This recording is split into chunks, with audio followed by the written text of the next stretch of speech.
Yeah, no, I think Miss Secretary. Bismillahir Rahmanir Rahim.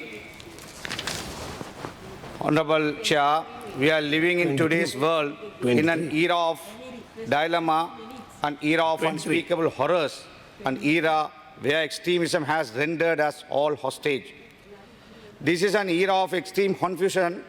We have looked to our allies in peace, and some amongst them have looked to hold us as villains instead of as also victims of a global conspiracy. Our allies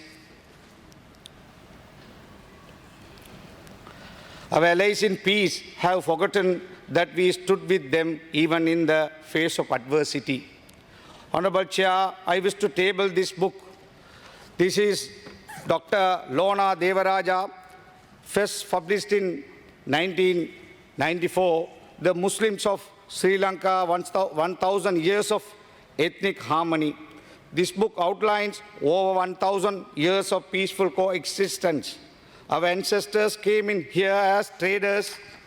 The Commission of Inquiry states that the first traders came here in about the 7th century AD.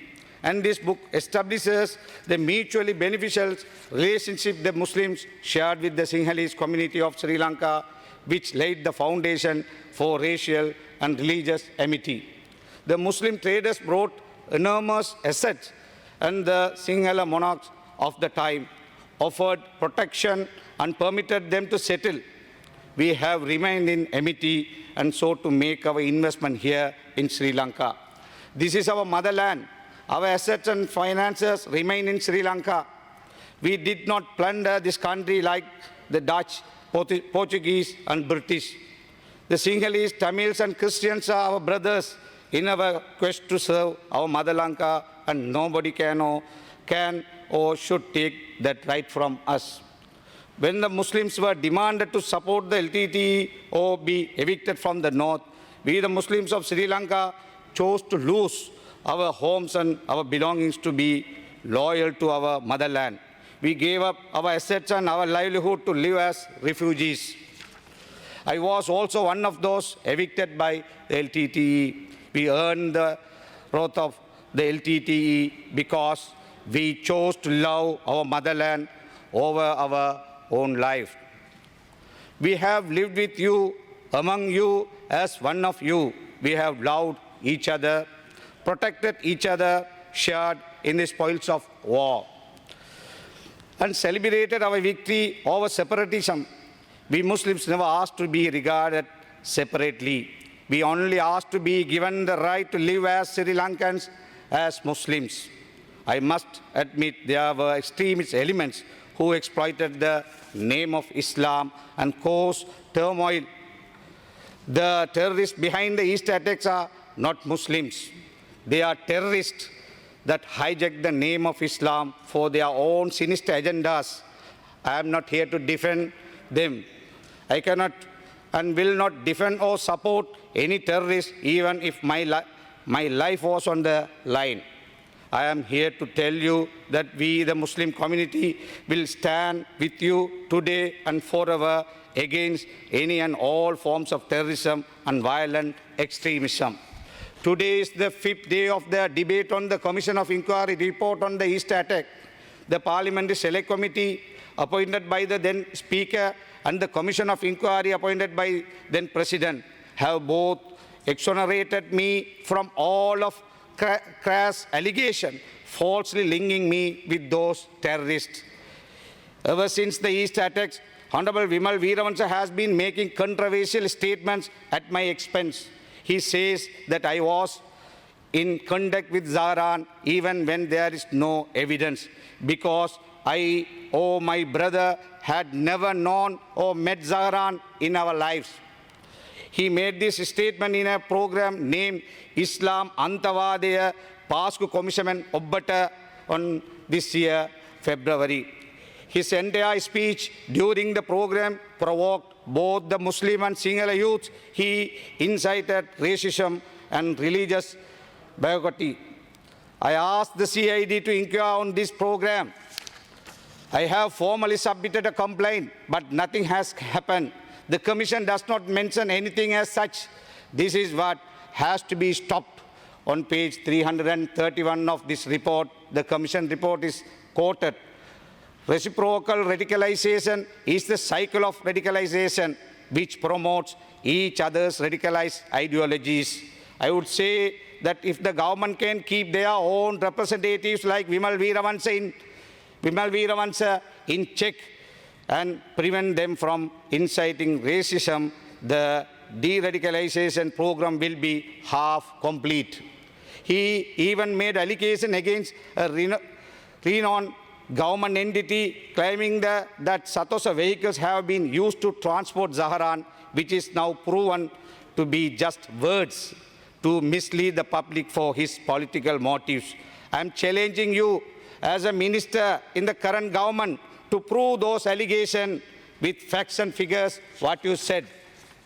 The report only refers to me in respect of two allegations. One is regarding the sale of scrap metal to Colossus Private Limited from IDB under my ministry that time. Here too, the Commission has not made any findings but states that this is a matter to be taken up by the Bribery Commission. I plan to visit the Bribery Commission tomorrow, inshallah, and ask them to inquire this immediately because I want to prove without a doubt that I have no involvement with these terrorists. Secondly, the Commission of Inquiry has referred to a call I made to the Army Commander General Mahesh Senanayake. This was a call only to inquire if Ihsan Moinuddin was in the custody of the law enforcement authorities. His father, who is a Class 1 Special Grade SLAS officer and an additional secretary to a ministry, is known to me, and he called me as a concerned parent. He not only called me, but also wrote to the then president and the media on the abduction of his son. Firstly, I called the OIC of Dehiwala, then SSP Vikramasinghe in Dehiwala division, who responded saying that he has not been arrested by the police. And he suggested me to check with the army. Then I called the General Mahesh Senanayake to make an inquiry, and he said he wasn't aware and that he would try to find out. I called him a second time to find out if progress was made, and again he said he could not check it. The third time I called, he told me that Ihsan was in their custody, and that was the end of it. For the information of this House, I table this affidavit with all relevant documents and evidence I have submitted to the Commission. People seem to pursue this phone call to the Army Commander very negatively. I asked them what is wrong in what I did. It is the right of every citizen in this country to make inquiries from the lawful authorities in this country. I am an elected representative.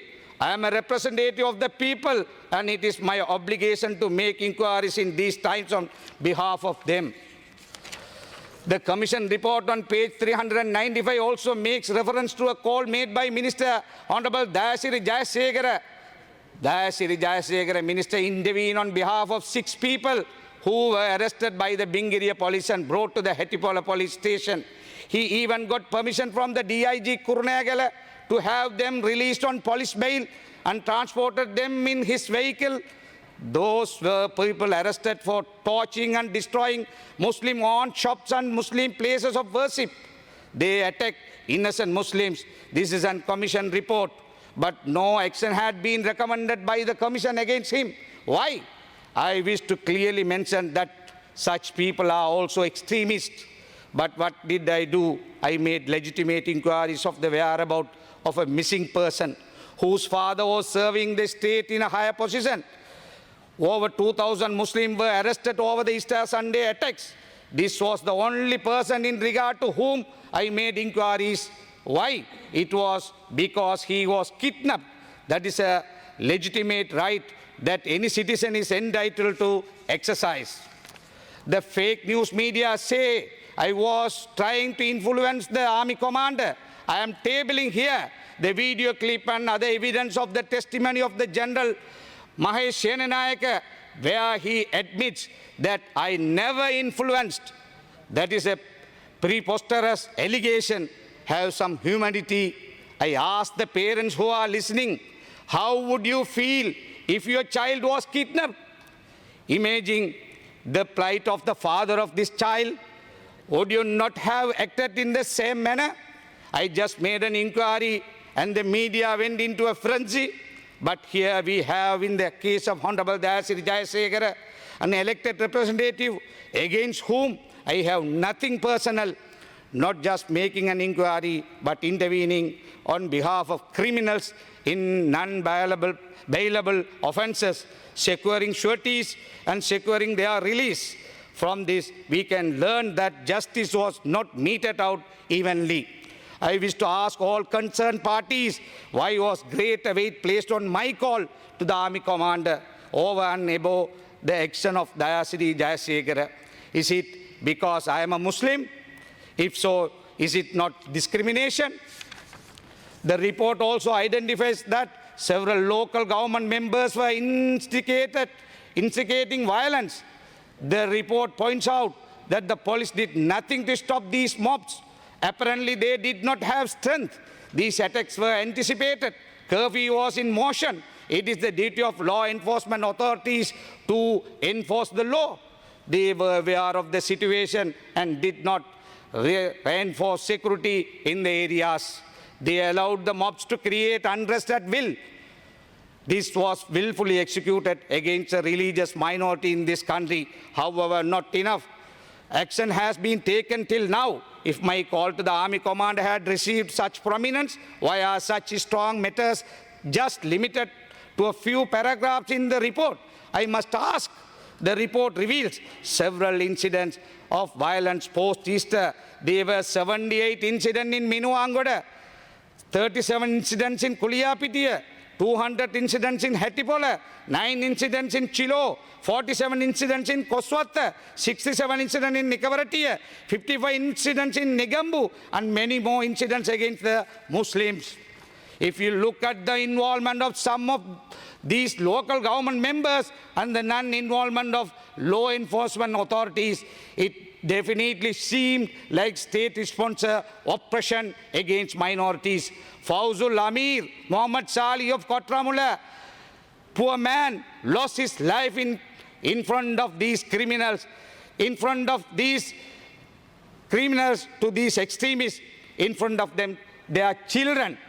In any other country, this would be reported as genocide, and all the inflammatory speeches would be branded as incitement to genocide under the Genocide Convention. I wish to table the Genocide Convention before this House. The state has allowed the killing of Muslims. The state has allowed bodily harm to Muslims. The state has now begun imposing conditions that threaten the physical destruction of Muslims. This is genocide under Article 2. Do not forget that we are now part of the Rome Statute and we are accountable for our action and omissions. In view of these incidents, I must once again extend my sincerest of the gratitude to His Eminent Cardinal Malcolm Ranjit. In the wake of an outbreak of post-Easter violence, he effectively managed to limit the damage. His actions were exemplary of the virtues of the faith of the Catholics. I would like to make reference to certain points from the report on page 145. The report states that 17 video recordings were made by Zahran and his group. In those videos, he gives 10 reasons why Sri Lanka was chosen for the attack. I call upon all members of the House to pay full attention to some of these points. One, diffaming and insulting Allah. Incident in Kuliyapitiya, where an image of a pig with Allah was written on it. Number 3, Venerable Galagodatte Jnanasara Thero, insinuating that Allah will be reborn. Number 4, scolding and defaming Prophet Muhammad sallallahu alaihi wasallam. Number 5, tearing and burning of Quran. Number 6, destruction of mosque. Number 7, destroying Muslim houses and forcible land grabs. Number 8, rape of a Muslim woman by intelligence officials and its cover-up. I would like to ask, who is to take responsibility for these? Is it the Muslims or the state incident that never happened in 1,000 years have happened in 10 years soon after the end of the LTT war. It is not the Muslims, but certain extremist elements that provoke the sentiments of the Muslims, and more importantly, the government allowed these elements to operate freely. His Eminent Cardinal Malcolm Ranjit addressed the people in Kottambittiya and publicly stated that it wasn't the Muslim community who was at fault. He identifies that an external hand was involved. I also feel the same. I urge the authorities to identify and bring to book this external hand, regardless of religion, stature, or political position. Honorable Chair, we must understand that such extremists gain power at the expense of our failures to protect our people. When people are dejected by the fact that their government is not interested in protecting them, they are likely to develop animosity and anger towards the government. They are likely to join hands with people who are ready to oppose the government at any cost because they are losing hope that the government will protect them. This is the normal reaction of any human being. We do not, however, justify any form of violence. If you antagonize repeatedly an entire community for the crimes of a few, you will note their lack of willingness to stand by you. Eventually, they will get more and more radicalized and stand against you. It is not like we haven't seen this before. It is that we haven't learned from these mistakes. Look at the history of the ethnic conflict with the LTTE. The 1956 single-only act was instrumental in creating anger among the Tamils.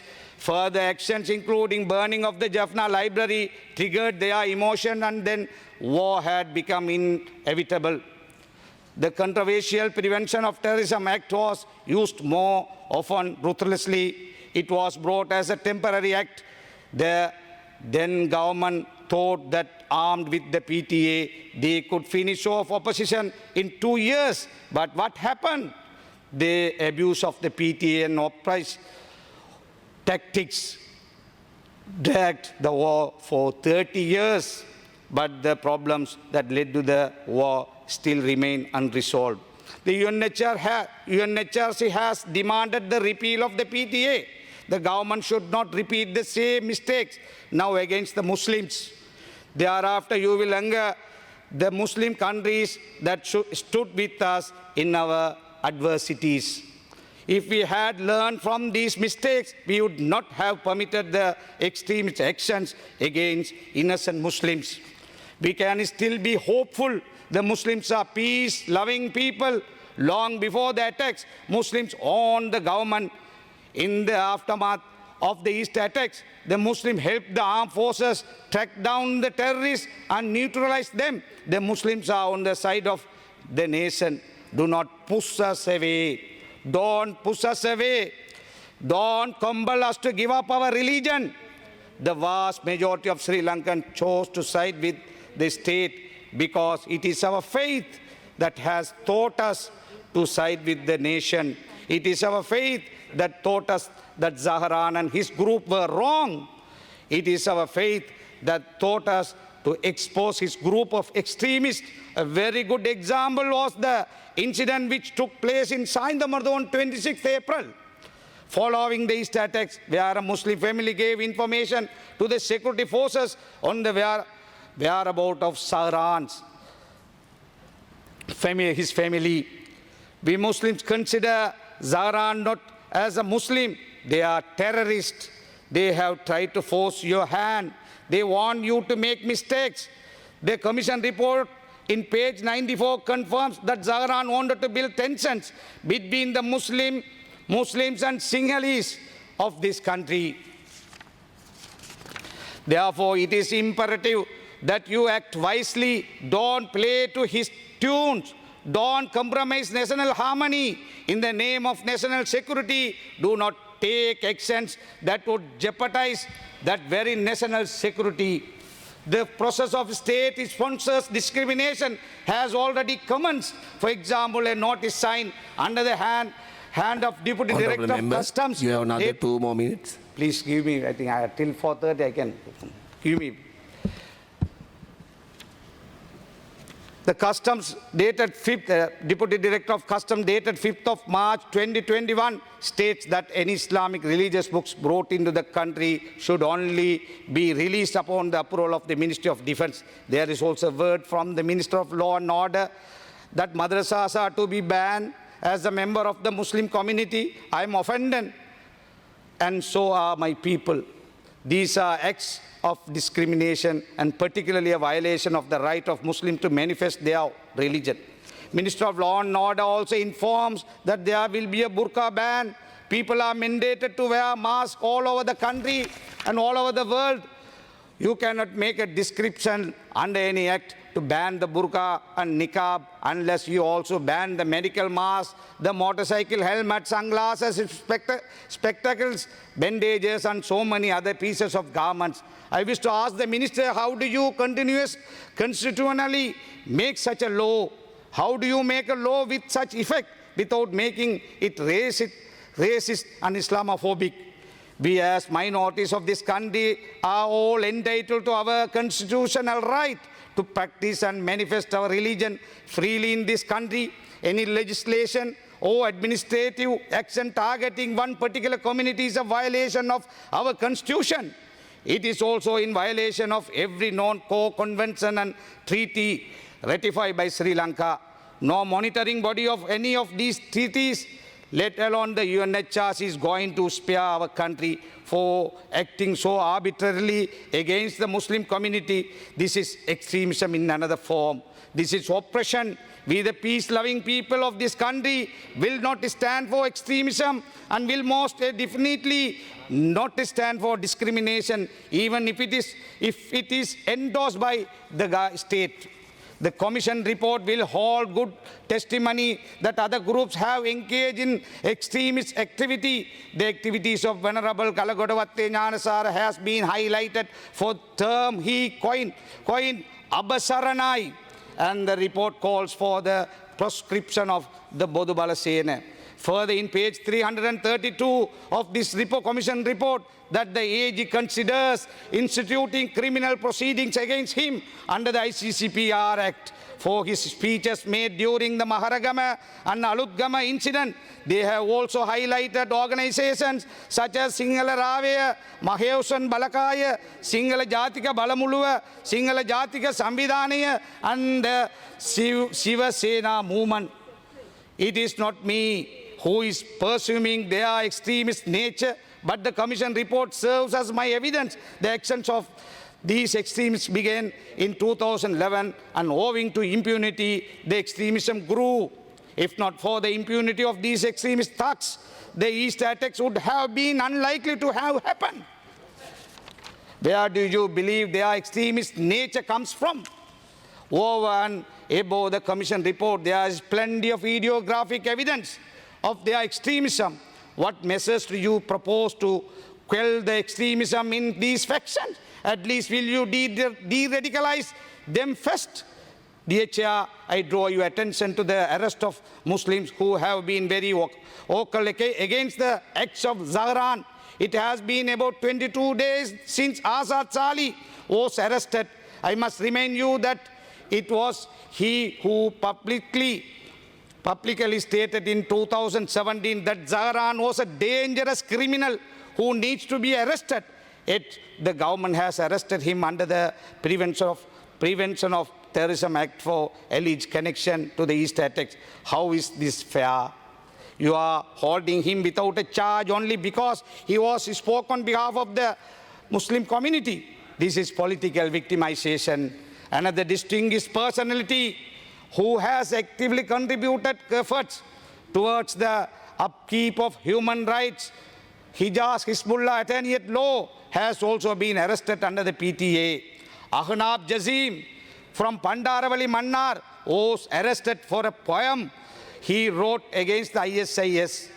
He was arrested on April 15 last year and continues to be detained with no charges against him simply because he wrote a poem against the ISIS. Under the pretext of national security, you have oppressed the Muslims. I am afraid their frustrations from your actions may lead to radicalization. You must arrest the extremists who have harmed or will harm our people. But whether or not you are arresting the extremists, you are definitely arresting innocent people who are speaking against extremism. There is another word for this: oppression. The country's policies must not be biased against the whole Muslim community. This is not what is intended through the one country, one law policy. In no country there are different sets of laws applicable to different segments of the society other than in confederate states. Even in federal countries such as America, all laws, whether federal or state, including state constitutions, are in conformity with the federal constitution. In Sri Lanka too, there is only one constitution which provides for enactment of provincial state statutes containing differing clauses, yet so long as they are consistency with the provisions of constitution, they fall within the concept of one country, one law. What is understandably alluded to as one country, one law in Sri Lanka is the targeted elimination of the personal laws, particularly the Muslim personal law. The constitution has guaranteed the freedom of religion and culture, etc. in Article 10, 14 and 9. Personal laws mean personal to specific communities. The Buddhist, Hindu, Christian and Islamic communities have laws personal to them. They are relating to either their religions or their cultures which in no way infringe on the right of others. In the first place, if you are to do away with personal laws, then all these laws have to be removed from the statute book. Be that as it may, if you take marriages, for instance, marriages need not be registered under any law. If the girl reaches the age of 16, she can live with anyone she wishes, even without formalizing the union in any manner, whether legal or cultural, under the Sri Lankan law. In Sri Lanka, there are hundreds of elderly couples who have not got their marriages registered, particularly in the hill country and Jaffna. What the laws relating to marriages to do is that they give extra protection to the union of couple, that's all. Since Constitution guaranteed their freedom of religion and culture, the personal laws gives a legal cover to the enjoyment of such freedom. In what way can it be construed as different laws? What is surreptitiously clothed in the slogan, one country, one law, is to call for assimilation, which is an antithesis of integration. Assimilation is to deny diversity and expect everyone to follow one culture and one way of life, which is not possible in any part of the world. Integration is to call for unity whilst recognizing diversity. The preamble of our Constitution has recognized this diversity by employing the word peoples in itself. I call upon everyone to understand the difference between assimilation and integration on the one hand. Time is up. So please do not hurt the sentiments of all Muslims, because it can only marginalize the Muslim community even more. We have lived in peace, practicing these customs and tradition in marriage for over 800 years. It has never become a problem to any person. Do not try to abolish our customs and traditions. It will not be a positive step towards de-radicalization. Talking of de-radicalization, a gazette was passed on March 12, 2021 with reference to a proposed rehabilitation and re-radicalization program. We can't accept that. That is only focusing on the Muslims. That is not work for the country. I am sure the majority of the monks in Sri Lanka are peace-loving people who truly believe in the four immeasurable metta, karuna, mudita and upeka. Many of these monks tend to disagree with the violent ways of some of these extremists, and I am certain they will be willing to assist in the process of rehabilitation and radicalization of the extremists amongst them. Actually, I want to say something. I am tabling my speech, full speech with that, and I want to ask the chair, please, include my speech, all these paragraphs. Ask to ACJU address matters. They work hard to guide our community against Sahran like criminals. I think they did a lot of activities. I am tabling this book. There are 34 in action they taken. Another one இன்று இந்த பேச்சிலே ஒரு சில விஷயங்களை தமிழிலும் சொல்ல வேண்டும். உண்மையிலேயே ஜமாத் இஸ்லாமுடைய தலைவர் ஆக இருந்த ஹஜ்ஜுல் அக்பரை கைது செய்திருக்கிறார்கள். ஜமாத் இஸ்லாம் என்பது ஒரு பாரிய இயக்கமாக இந்த நாட்டிலே பல நல்ல பணிகளை செய்தவர்கள். இந்த கொலையோடு சஹரானுடைய குரூப்போடு இணைந்தவர்கள், அதிலே முன்னர் இருந்தவர்கள், அந்த அமைப்பால் விலக்கப்பட்டவர்கள் சம்பந்தப்பட்டார்களே ஒழிய தற்பொழுது ஜமாத் இஸ்லாம் உறுப்பினர்கள் இருப்பவர்கள் யாரும் சம்பந்தப்படவில்லை. ஹஜ்ஜுல் அக்பர் மீது சுமத்தப்பட்ட குற்றச்சாட்டுகளுக்கான பதிலை அவர் இங்கு வெளியிட்டிருக்கிறார். எனவே ஸ்ரீலங்கா ஜமாத் இஸ்லாமால் வெளியிடப்பட்டிருக்கின்ற அவர் சார்ந்த விளக்கத்தை, அவர் மீது சொல்லப்பட்ட குற்றச்சாட்டுக்கு எதிரான விளக்கத்தை இந்த பாராளுமன்றத்திலே நான் டேபிள் பண்ணுமாறு வேண்டுகோள் விடுக்கின்றேன். அதே போல இங்கு இந்த நாட்டிலே ஒரு இனத்தை மையப்படுத்தி அவர்களின் மீது உங்களுடைய கவனத்தை செலுத்தி அவர்களை அடக்க நினைக்காதீர்கள். நாட்டின் மீது பாசம் கொள்ளுங்கள். இந்த 70 வருஷங்களுக்கு மேலாக சுதந்திரம் கிடைத்த பிறகு இந்த நாட்டிலே 30 வருஷம் தமிழ் மக்களோடு போராட்டம், 30 வருஷத்துக்கு பிறகு 10 வருஷத்துக்குள்ளே தான் முஸ்லிம்களின் மீது டிகனையிலே, தம்புள்ளையிலே, காலியிலே, கிராண்ட்பாஸிலே, அங்கே இங்கே எல்லா இடங்களிலும் முஸ்லிம்களை தாக்கினார்கள். கலபு கடவத்த ஞானசார தேரர் அபசரணா என்பது அழிவை நோக்கிய வசனம், கொலை செய்வதற்கான ஒரு வசனம். அவ்வாறான ஒரு வசனத்தை பேசிய பிறகுதான் அலுத்கமையிலே 4 பேர் கொல்லப்பட்டார்கள், நூற்றுக்கணக்கான சொத்துக்கள் அளிக்கப்பட்டது. இந்த கொலை செய்த சஹரான் கூட்டம் செய்த செயல்பாட்டை நாங்கள் அங்கீகரிக்கவில்லை. ஆனால் அவர்கள் ஏன் இதை செய்தோம், இலங்கையில் ஏன் எதை செய்தோம் என்று சொல்லி இருக்கிறார்கள். அந்த விஷயங்களை நான் ஏற்கனவே சொன்னேன். எனவே அந்த விஷயங்களை கவனத்திலே கொண்டு இந்த நாட்டிலே அவ்வாறான அநியாயங்கள் இந்த நாட்டிலே நடக்காமல் இஸ்லாத்துக்கு எதிராக செயல்படுகின்ற ஒரு சில மத குருமார், இவர்கள் எல்லாம் ஏஜென்ட்கள், இவர்கள் எல்லாம் ஒய்ஸ்கட்காரர்கள், கூலிப்படை, இவர்களால் இந்த நாட்டை குட்டிச்சுவராக்குகிறார்கள். இவர்களை கட்டுப்படுத்துங்கள். இவர்களை கட்டுப்படுத்தவில்லை என்றால் இப்படியான இன்னல்கள், இப்படியான அழிவுகள் வருவதற்கு அது காரணமாக அமைந்துவிடும். எனவே அவ்வாறான அழிவுகள் வரக்கூடாமல் இருப்பதற்காக எங்களாலான முழு ஒத்துழைப்பை நான் மட்டுமல்ல எமது முஸ்லிம் சமூகம் உங்களுக்கு தருவதற்காக இந்த நாட்டுக்கு அது எந்த அரசாங்கம் இருந்தாலும் அவர்களோடு சேர்ந்து இவ்வாறான மோசமான காரியங்கள் நடக்காமல் இருப்பதற்கு, உண்மையான இஸ்லாத்தின்படி இஸ்லாமிகளை வாழச் செய்வதற்கு எங்களுடைய பூரண ஒத்துழைப்பை தருகிறோம். உண்மையாக குற்றவாளிகளை தண்டியுங்கள், அப்பாவிகளை உடனடியாக விடுதலை செய்யுங்கள். நூற்றுக்கணக்கான அப்பாவிகள் இருக்கிறார்கள். எனவே அவர்களை விடுதலை செய்யுங்கள் என்று கேட்டு விடைபெறுகிறேன். நன்றி.